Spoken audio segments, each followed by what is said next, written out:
Alright, so I don't think I've ever once talked about Five Nights at Freddy's on my channel at all. And it's not like, oh, I've been waiting for a chance to talk about it. No, I'm just not a fan of it. Like, I've watched Markiplier videos because they're funny, and I do know bits and pieces of the lore, but that's really it. I don't know anything else. Like, like it's just never appealed to me. Like, that kind of video, the whole jump scare video game kind of telling is just so removed from me. I don't even care. Like, that's the thing. Like, it's never appealed to me. And I'm not trying to shit on fans. It's just like, this game has never appealed to me. I do recognize that it has a big fandom, and it's finally getting a movie that feels a little late. It's kind of like when Slender Man got a movie way after the fandom, like, we've moved past it. Five Nights is still going on, but it definitely doesn't have the same effect as it did the last time. And to be fair, we've had, Nick Cage fight robots, and the Banana Splits. So it feels like the actual movie is coming out after the last two parodies. Now, you may be asking, well, Multi, if you don't care about it, then why are you talking about it? Couple reasons. One, the whole thing about this, with this being done by Blumhouse, for one, is one of the reasons why I'm fascinated by it. That Blumhouse has been waiting to do this for a long time, and they wanted to get this right, with the right script, so that tells me that they do care about it.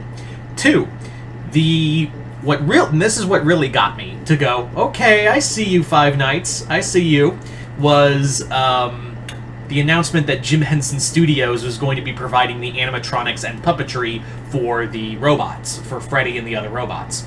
So I think that's really cool. I'm a big fan of Jim Henson Studios. I am always a proponent for practical effects. I'm also not one of those people who is like, oh, everything needs to be practical effects. I fully acknowledge that there are some things you can and cannot do with practical effects, but if you can do practical effects over a stupid CGI shot, then by all means do it. If you can do it good and you can get it right, then I am all for it. I am literally all for a practical effect. And I would have been, and what would have really killed any kind of interest I would have had in this movie is that, well, if they were CGI, which I imagine there are going to be some CGI shots here and there.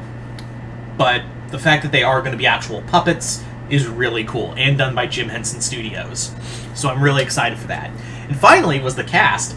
Josh Hutcherson, I give no shits about, but then they announced who was going to be one of the leading characters of the film. Matthew Lillard. Fucking, fucking Stu. And Shaggy. And not only that, it's who Matthew Lillard is playing, which is a big part of the lore, apparently. Matthew Lillard is playing William Afton, a.k.a. Purple Guy. Yeah, he's Purple Guy.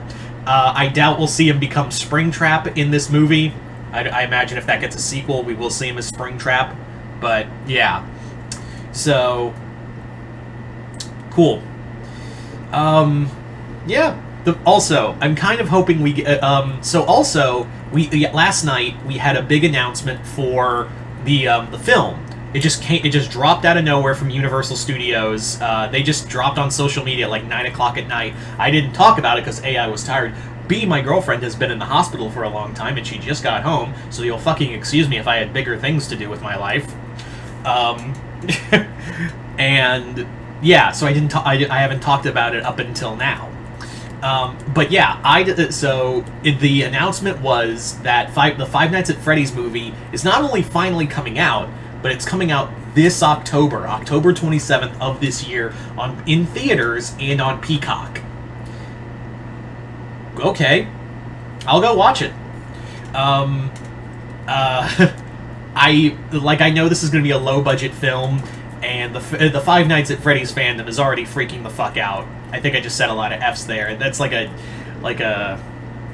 saying all that 5 times fast.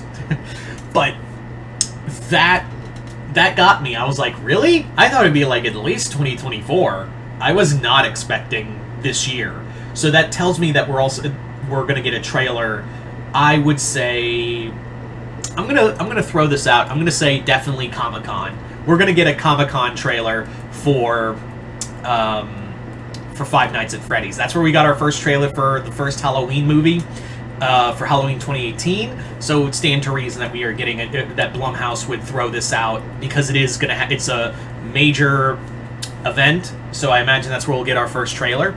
And yeah, so I'm interested. I was not expecting it to come out this year. Like again, Blumhouse is notorious for doing low budget and making use of that low budget, so I'm very excited for it. I think this will be a very well put together film. I'm also now going to be calling, like, just for Halloween Horror Nights real quick, I'm going to say, like, not this year, but next year. I'm going to say next year we're probably going to get Five Nights at Freddy's at Halloween Horror Nights. I guarantee you, next year we will be getting Five Nights at Freddy's. I would actually be shocked if we got it this year, because we don't know anything definitive, so, yeah. But yeah. What do you guys... I know there are some major fans in Five Nights at Freddy's on my channel, so I'm going to turn it over to you guys. What do you guys think of this announcement for Five Nights at Freddy's, the movie announcement? Are you guys excited? Are you guys not? Just comment below, let me know. Also, I'm just going to say, I really hope we get a Markiplier cameo. I really hope we get a Markiplier, because Markiplier has been such a big part of this fandom and helped, like, shoot it off and has been, you know, intrinsically tied to it, you know, quote-unquote, the king of Five Nights at Freddy's. I hope he gets a cameo in this film, as, like, maybe a guard that gets killed at the beginning of the film. Anyway, so once again, hope you all enjoyed this. I'm Mr. Multiverse. I'll see you next time in the Multiverse.